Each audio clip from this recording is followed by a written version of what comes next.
इस बार आप चुनाव क्यों नहीं लड़ रहे?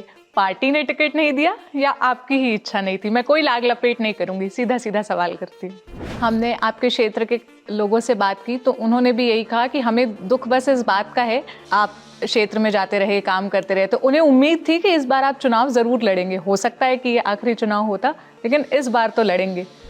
सब कुछ करके कोई इंसान नहीं जाता। क्या हुआ था 2017 में? आपको आपके हार की वजह आपने एनालिसिस किया होगा, क्या वजह लगती है?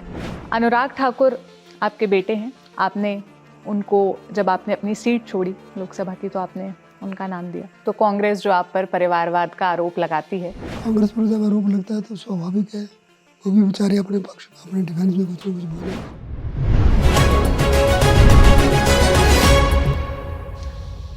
हमारे साथ बातचीत करने के लिए हिमाचल प्रदेश के पूर्व मुख्यमंत्री प्रेम कुमार धूमल जी हैं। इनका एक और परिचय अगर मैं दूं तो ये कि केंद्रीय मंत्री अनुराग ठाकुर के पिता हैं। धूमल जी, सबसे पहले तो बहुत बहुत शुक्रिया हमसे बातचीत करने के लिए, राजी होने के लिए। आपका स्वागत। आप इतने दूर से चल के हमारे गांव तक पहुंचे, दुर्गम रास्ता तय करके आए हो, बहुत बहुत स्वागत है। सर, सबसे पहला सवाल तो मैं आपसे यही पूछूंगी कि इस बार आप चुनाव क्यों नहीं लड़ रहे? पार्टी ने टिकट नहीं दिया या आपकी ही इच्छा नहीं थी? मैं कोई लाग लपेट नहीं करूंगी, सीधा सीधा सवाल करती हूँ। आप लाग लपेट करोगे भी तो मैं करता नहीं लाग लपेट, इसलिए मैं जवाब सीधा और स्पष्ट दूंगा। मैंने बहुत पहले तय कर लिया था कि इस बार चुनाव नहीं लड़ूंगा। 10 चुनाव लड़ लिए, लेकिन जिस चुनाव क्षेत्र से पिछली बार लड़ा था वहाँ का कार्यकर्ता निराश ना हो, मतदाता निराश ना हो, तो मैंने इसको जग जाहिर नहीं किया। जब तक नया चुनाव नहीं आ गया और नया कैंडिडेट सामने नहीं आया, तब तक मैं पूरे 5 वर्ष लगातार चुनाव क्षेत्र में जाता रहा, लोगों की समस्याओं का समाधान करता रहा यथाशक्ति। हमने आपके क्षेत्र के लोगों से बात की तो उन्होंने भी यही कहा कि हमें दुख बस इस बात का है कि 5 साल आप क्षेत्र में जाते रहे, काम करते रहे, तो उन्हें उम्मीद थी कि इस बार आप चुनाव जरूर लड़ेंगे। हो सकता है कि ये आखिरी चुनाव होता, लेकिन इस बार तो लड़ेंगे, ऐसा यहाँ के लोगों ने कहा। सामान्यतः लोग उसी क्षेत्र में काम करते हैं जहाँ से चुनाव लड़ना हो, और इसी लक्ष्य को लेकर कि यहाँ से चुनाव लड़ूंगा तो लोगों से संपर्क रखूं। मैंने इसलिए काम किया ये सोचकर कि लोग एक डिफरेंस के साथ देखें कि बिना किसी इच्छा के, बिना चुनाव लड़ने की इच्छा मन में रखकर भी लोगों की सेवा की जा सकती है, लोगों के बीच में रहा जा सकता है, ताकि कार्यकर्ता जरूरी नहीं केवल चुनाव लड़ने के लक्ष्य से काम करें, पार्टी के लिए काम करें, जनता के संपर्क में रहें। 2017 में चलते हैं। क्या हुआ था 2017 में? आपको आपके हार की वजह आपने एनालिसिस किया होगा, क्या वजह लगती है? मैं मान के चलता हूँ लोगों को मेरा काम, मेरा व्यक्तित्व पसंद नहीं आया होगा, क्योंकि अचानक जब टिकट की मीटिंग दिल्ली हो रही थी उस समय कहा गया कि आप सुजानपुर से लड़ो। उससे पहले मैं हमीरपुर से लड़ा था, तब कहा गया कि हमीरपुर डिस्ट्रिक्ट हेडक्वार्टर यहाँ से लड़ना चाहिए। फिर 17 में कहा गया कि सुजानपुर से लड़ना चाहिए, तो मैंने पार्टी का आदेश माना।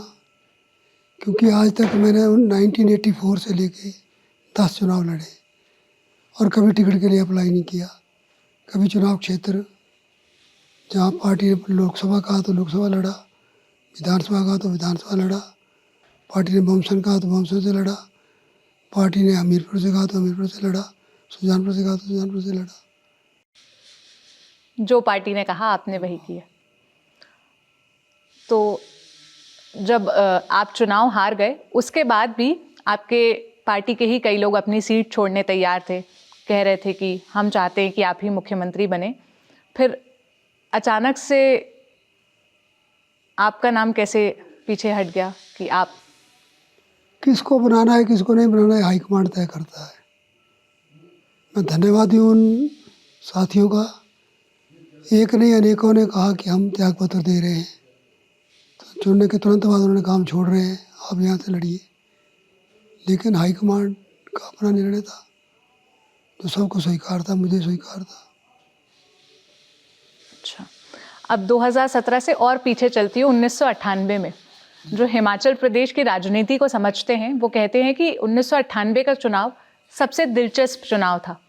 6 दिन की वीरभद्र की सरकार गिरी थी, फिर आपकी सरकार बनी थी।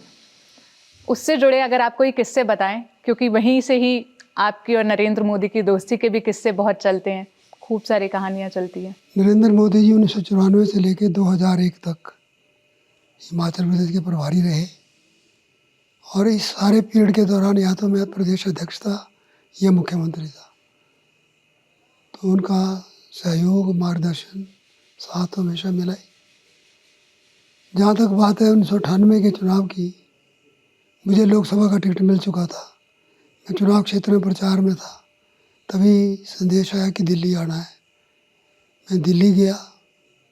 हमारे एक अन्य नेता को एक टिकट चेंज करवाना था, तो टिकट चेंज हो गया। तो वहाँ पर पार्लियामेंट्री बोर्ड में श्रद्धेय अटल जी ने कहा कि भाई कांग्रेस वालों का बयान आया है कि बीजेपी बिना दूल्हे की बारात है, इनका कोई नेता नहीं है विधानसभा के लिए। तो पूर्व मुख्यमंत्री हमारे साथ थे, हमने कहा इनको लड़ाइए, ये 2 बार मुख्यमंत्री रहे हैं। उन्होंने इनकार कर दिया। तो अटल जी ने मुझे कहा, धूमल जी आप हमीरपुर पार्लियामेंट भी लड़ो और हमीरपुर भूमसन की दोनों विधानसभा भी लड़ो। मैंने कहा सर मैं 3 चुनाव लड़के क्या करूँगा, और आपके आशीर्वाद से तीनों जीत गया तो मैं 2 से इस्तीफा दूंगा, मुझे जो एक लड़ाना लड़ा दो। उन्होंने कहा कि असेंबली से लड़ो, चुनाव जीतो, तुम्हारे 10-12 लोग जीतेंगे, 5 साल लाठियाँ खाओ पार्टी के लिए। तो मैंने कहा संगठन के लिए खा लेंगे लाठियाँ। सहयोग से वो चुनाव हम 10-12 की अपेक्षा 29 जीते। एक गिनती होने से पहले की डेथ हो गई थी, 28 थे। लेकिन लोगों को ऐसी आशा थी कि माइनॉरिटी में होते हुए भी सरकार बनाओ। तो मैंने पंडित सुखराम जी से संपर्क किया, जो HPC के अध्यक्ष थे। उन्होंने कहा तुम्हारा फ़ोन भी टेप हो रहा है, मेरा भी टेप हो रहा है। हम एक जगह निर्जन स्थान पर मिले, एक फॉरेस्ट के रेस्ट हाउस में। उन्होंने अपनी शर्तें रखी कि मुझे ये चाहिए चाहिए। मैंने कहा कि पंडित जी आपकी हाईकमांड तो आप है, मेरी हाईकमांड तो दिल्ली है, ये दिल्ली बात करनी पड़ेगी। मेरे पास मोबाइल भी नहीं था। मैंने सरका घाट जाकर PCO से फ़ोन किया, रंजन भट्टाचार्य जी के टेलीफोन मोबाइल पर। अटल जी, अडवाणी जी, ये लोग उस समय हवाई अड्डे पर थे दिल्ली। केशव भाई की ओथ होनी थी गुजरात में, वहाँ जा रहे थे। तो मैंने कहा इस तरह गठबंधन के लिए ये शर्त है। अटल जी ने कहा कि कुछ शर्तें, उन्होंने कहा ठीक है, कुछ कहा ही नहीं करने का। तो मैंने कहा ठीक है। उसके बाद आगे बढ़ी। तब तक कांग्रेस की सरकार बन गई थी, और जैसे आपने बताया कि धौड़ा जी को कांग्रेस वाले उठा के ले गए थे, तो 6 मार्च को इनकी सरकार बन गई। 18 दिन हम हरियाणा, दिल्ली में अपने MLA को लेकर घूमते रहे। 18 दिन के बाद हमारी सरकार बनी। वो भी एक बहुत रुचिकर कहानी है, कभी फिर सुनाएंगे। अभी तो आपके पास इतना समय नहीं होगा। हमारे पास समय है सर, आप सुना सकते हैं। चंडीगढ़ में एक एडवोकेट थे, वो पार्टी के वर्कर थे। वो लगातार बोलते थे कि आपको एक ज्योतिषी बोल रहा है कि आप मुख्यमंत्री बनेंगे। मैंने कहा मैं तो उसको जानता नहीं। 22 मार्च को उनका फ़ोन मुझे आया कि आप कहाँ हो? मैं क्या शिमला में हूँ। कि आज वो अपने घर में ही है। शिमला से आगे एक नारकंडा जगह है, उसके नीचे शिलारू नाम का स्थान गांव है, वहाँ पर वो ज्योतिषी रहते थे कि आप उनको मिलाओ। तो एक मेजर थे रिटायर्ड, मेजर ठाकुर, उनकी मारुति कार में नड्डा जी और मैं उनसे मिलने गए। उनके पास बहुत से प्रोफेसर पंजाब यूनिवर्सिटी से आते थे। तो उन्होंने मुझे कहा कि आप रहने दो, आप नीचे उसके घर जाओगे सब आपको पहचानते हैं। मैं सड़क बर्फ़ पड़ी हुई थी, स्लिप था बहुत सड़क में, तो मैं एक पत्थर पर बैठ गया और ये दोनों उसको लेने गए। उन ज्योतिषी को लेकर और निचले खेत में आके बैठ गए, बाल बिखरे हुए, फटा हुआ कोट, हाथ में कागज़। उन्होंने देसी हिसाब से जो विक्रमी संवत में मेरी डेट ऑफ बर्थ बनती थी वो लिख दिया। और मैं पहली बार देख रहा था, जैसे आप मुझे पहली बार मिल रहे हैं। तो उन्होंने कहा आपकी डेट ऑफ बर्थ ये है। मैंने कहा हाँ यही है। मैंने उन्होंने कहा पंडित जी आपने सब जगह शोर डाल दिया कि मैं मुख्यमंत्री बनूंगा, तो मैं तो आपको कभी मिला नहीं, मेरा हॉरोस्कोप आपने देखा नहीं, आपने कैसे कह दिया। उन्होंने कहा मैंने कांग्रेस वाले का भाग्य देखा था, वो नहीं बनेगा। आपका नाम अखबार में पड़ा था तो मैंने घोषणा कर दी आप बनेंगे। मैंने कहा बाकी बातें छोड़ो, बनना है तो कब बनूंगा। तो उन्होंने कहा वैसे तो आपका ग्रह जुलाई से ठीक आ रहा है, बनने को परसों बन सकते हो। उस दिन संडे था, 22 मार्च का दिन। तो हमने कहा ठीक है इसके बाद ही मिलेंगे। उन्होंने पहली बार मुझे बताया कि तुम्हारा लकी नंबर 9 है। उसके बाद हम गाड़ी में बैठे वापस आ गए। जब तक हम शिमला पहुंचे तो हमें मैसेज मिल गया कि रमेश दौड़ा जी छोड़ने को तैयार है। इनसे त्यागपत्र लिया, त्यागपत्र मंजूर करवाया। फिर राज्यपाल टूर पे चली गई थी, उनको बुलाया गया। और जैसे उन्होंने कहा था परसों बन सकते हैं, तो 22 को उन्होंने कहा 23 का दिन था, हमने तैयारी की। 23 शाम को हमने राज्यपाल को मैसेज दे दिया कि कल हम ओथ लेंगे, और अगले दिन ओथ ले ली। रमेश धवाला वाले किस्से पे एक और किस्सा है कि जो कहा जाता है नरेंद्र मोदी का आपके ऊपर बड़ा आशीर्वाद रहा। नरेंद्र मोदी ने उन्हें एक नैपकिन पे वेटर के जरिए लिखकर भिजवाया था कि कांग्रेस कभी आपका सम्मान नहीं करेगी, भाजपा के ही हैं आप, भाजपा में ही आइए। ये वाला किस्सा सही है? मेरे ध्यान में नहीं है, हो सकता है। जब हम गए थे शिलारूस पंडित से मिलने, उसमें हुआ होगा। अच्छा, तो अभी भी आप वो पंडित जी के संपर्क में हैं? पंडित जी का स्वर्गवास हो गया। अब अभी की राजनीति पर आती हूँ, आज के समय की। कोई मलाल, कोई शिकवा कुछ रह गया कि ये बस बच गया था, ये करना था? सब कुछ करके कोई इंसान नहीं जाता। मेरे जैसा व्यक्ति गांव में, हम खेती बाड़ी करते थे, फिर सर्विस में लग गए, सर्विस की, फिर राजनीति में आए। तो पार्टी ने इस गांव से उठाकर 3 बार सांसद बनाया, 2 बार मुख्यमंत्री बनाया, 2 बार लीडर ऑफ अपोजिशन बनाया। इतना कुछ मिला है, अब क्या इच्छा रहेगी। इसीलिए मैंने स्वेच्छा से कहा कि मैं चुनाव नहीं लड़ूंगा। अच्छा, अनुराग ठाकुर आपके बेटे हैं। आपने उनको, जब आपने अपनी सीट छोड़ी लोकसभा की, तो आपने उनका नाम दिया। कांग्रेस पे बड़े आरोप लगते हैं। यहाँ थोड़ा सा आपको करेक्ट कर दूं। अनुराग ठाकुर तो जब मैं पार्लियामेंट का चुनाव लड़ता था तब कभी कभार वोट डालने के लिए आते थे। वो क्रिकेट खेलते थे, क्रिकेट में मस्त थे। उन्होंने जब क्रिकेट एसोसिएशन के प्रेसिडेंट 2000 में बने तो जो स्टेडियम का निर्माण किया, उसमें कांग्रेस सरकार ने उन पर अनेकों केस बना दिए। तो जैसे वो हिमाचल को रिप्रेजेंट करते थे, बीसीसीआई में अरुण जेटली जी दिल्ली को रिप्रेजेंट करते थे। वही उनकी मुलाकात हुई, उनके अच्छे संबंध हो गए, और जो केस बने थे, हम तो अपोजिशन में थे, हम मदद कर नहीं सके उनकी। तो अरुण जेटली जी ने कोर्ट के मामले में, कोई केस चेन्नई था, कोई कोलकाता था, कोई दिल्ली था, कोई शिमला था, जेटली जी की बड़ी मदद रही। और जब 2007 में बाई इलेक्शन यहाँ हुआ तो मैं तो चुनाव लड़ ही नहीं रहा था। मेरे को तो पार्लियामेंट्री बोर्ड में मैंने ये कहा था कि मैं 4.5 साल से लीडर ऑफ अपोजिशन हूँ, अनेकों केस लड़ रहा हूँ। अब 6 महीने में चुनाव होगा, मैं तो विधानसभा लड़ूंगा। तब अटल जी ने कहा कि अगर हिमाचल में सरकार बनानी है तो हमीरपुर जीतना ज़रूरी है।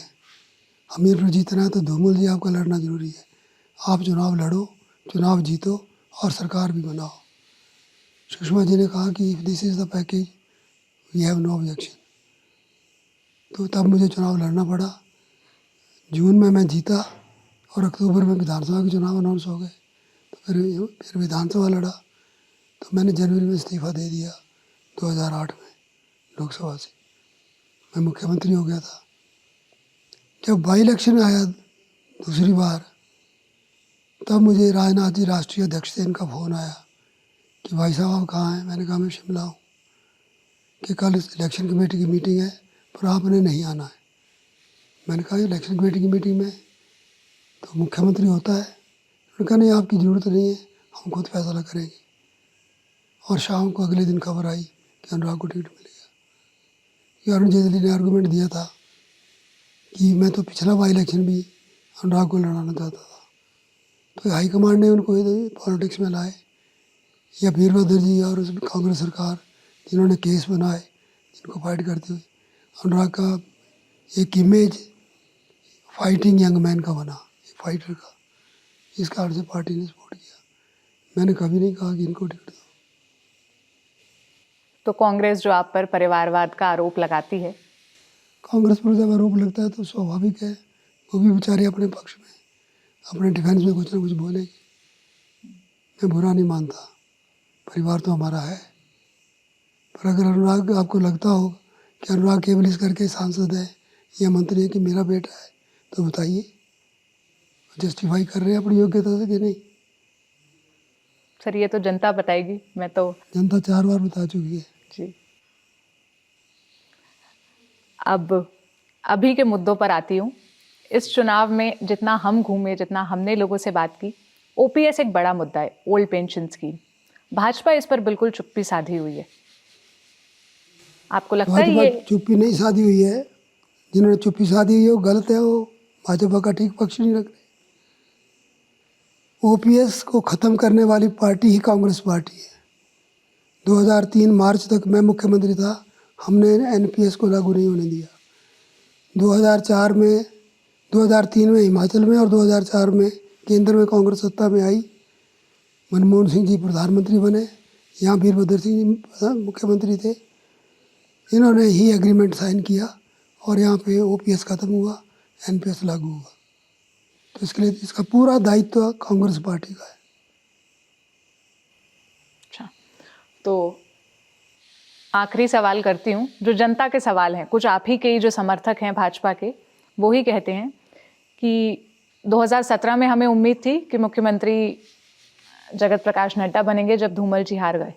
इस बार हमें आशा है, हम उम्मीद करते हैं कि केंद्र सरकार जिस तरह से योगी जी को केंद्र की राजनीति से हटाकर राज्य में भेजे थे, वैसे ही अनुराग ठाकुर को केंद्र की राजनीति से हटाकर यहाँ का मुख्यमंत्री बनाए।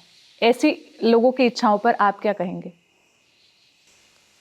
लोगों की इच्छा और हाईकमांड का निर्णय है, ये दोनों पर मेरा अधिकार नहीं है। ना लोग मुझे पूछ कर मेरी अपनी इच्छा बनाते हैं, अपनी भावनाएं व्यक्त करते हैं, और ना हाईकमांड मेरे से बात करके निर्णय लेगा। जो लोग चाहते हैं वो हाईकमांड चाहता है। हाईकमांड क्या चाहता है, क्या निर्णय होता है, जो भी हाईकमांड निर्णय करेगा वो सही होगा, मैं मानता हूँ। लेकिन एक इंसान के तौर पर आपकी भी, एक पिता के तौर पर भी आपकी नहीं, पर कोई मेरे इच्छा है? लिए सब बच्चों की तरह ही है। वर्तमान मुख्यमंत्री को भी मैंने 93 में पहली बार टिकट देकर चुनाव लड़ाया था, तब मैं अध्यक्ष था। मेरे सब यंगस्टर्स एक समान है। नड्डा जी को भी 93 में टिकट दिया था, तब मैं पार्टी अध्यक्ष था। दोनों बार मंत्रिमंडल में रहे मेरे साथ। तो इस करके जिसको पार्टी हित में जो ठीक लगेगा, जो प्रदेश का हित हो सके, उसको करें जो करना हो। मैं नड्डा जी कई बार घोषणा कर चुके हैं कि जयराम जी होंगे, तो राष्ट्रीय अध्यक्ष की घोषणा है। अच्छा, अब पॉलिटिकल सवाल, पॉलिटिकल किस्से तो बहुत निकल गए, पर्सनल किस्सों पर आऊंगी। आपकी और नरेंद्र मोदी की दोस्ती के किस्से बहुत चलते हैं। जो हिमाचल में आपके साथ चुनाव प्रचार के वक्त जब वो प्रभारी रहे थे तब के वक्त के, कि सबसे पहले वो आप ही के पास आए थे, मिले थे ना जब वो हिमाचल पहुंचे थे? नरेंद्र मोदी जी पहले गुजरात में काम कर रहे थे, फिर आडवाणी जी राष्ट्रीय अध्यक्ष थे, उन्होंने इनको राष्ट्रीय सचिव बनाया और हिमाचल और चंडीगढ़ का प्रभार दिया। हमारी पहली बैठक पदाधिकारी 5-6 हमारे थे। हम परवाणु में एक हाउसिंग बोर्ड का रेस्ट हाउस था, उसमें मिले थे। तब पार्टी के 7 MLA थे केवल। तो उसके बाद एक लंबी यात्रा चली, उसमें मोदी जी ने पार्टी को गतिशील किया। पहली हमारी बैठकें संगठन की सुबह शुरू हुई तो दोपहर तक ख़त्म हो जाती थी, दोपहर को शुरू हुई तो शाम को ख़त्म हो जाती थी। बहुत होता तो शाम को एक बैठक पदाधिकारियों के अगले दिन कार्य समिति की और ख़त्म। मोदी जी ने शुरू किया 3 दिन की बैठक। पहले दिन पदाधिकारी, दूसरे दिन पूरी कार्य समिति, अगले दिन पूरी रात रहेंगे, उससे अगले दिन दोपहर तक। तो उससे गतिशीलता आई, कार्यकर्ता एक्टिव हुआ और संगठन खड़ा हुआ। तब के नरेंद्र मोदी और अभी के नरेंद्र मोदी में कोई फर्क देखते हैं आप? नहीं, मैंने कोई अंतर नहीं देखा उनमें। लक्ष्य साध कर ईमानदारी से ज़बरदस्त मेहनत करना नरेंद्र मोदी जी की विशेषता है, और बिना लाग लपेट के, कोई अपना पराया नहीं, सबको एक समान दृष्टि से देखना। अपनों को भी कई बार लगता है कि बड़ा कठोर व्यवहार हुआ, लेकिन जो प्रदेश हित में होगा, पार्टी के हित में होगा, राष्ट्र हित में होगा, मोदी जी उसको करेंगे। आज भी दोस्ती उतनी ही गहरी है, वैसी ही बनी हुई है जैसे पहले थी, या आज उनके ऊपर क्योंकि काम का बोझ है, पद बड़ा हो गया, हम एक दूसरे की स्थिति समझते हैं, तो अब वैसी दोस्ती नहीं रही? नहीं, दोस्ती है। उनको कुछ बात करनी हो तो आज भी मैं बात उनसे डायरेक्ट कर सकता हूँ, कि मुझे लगता हो कि ऐसे नहीं, ऐसे होना चाहिए, तो बात होती है। तो ये थे प्रेम कुमार धूमल जी। इनसे जुड़े जो भी किस्से थे, कहानियाँ थी, और अभी की राजनीति पे जो भी इनका कहना था, उससे जुड़े सवाल हमने पूछे। आपको ये बातचीत देखकर कैसा लगा, आप हमें कमेंट सेक्शन में बता सकते हैं। शुक्रिया सर। धन्यवाद आपका।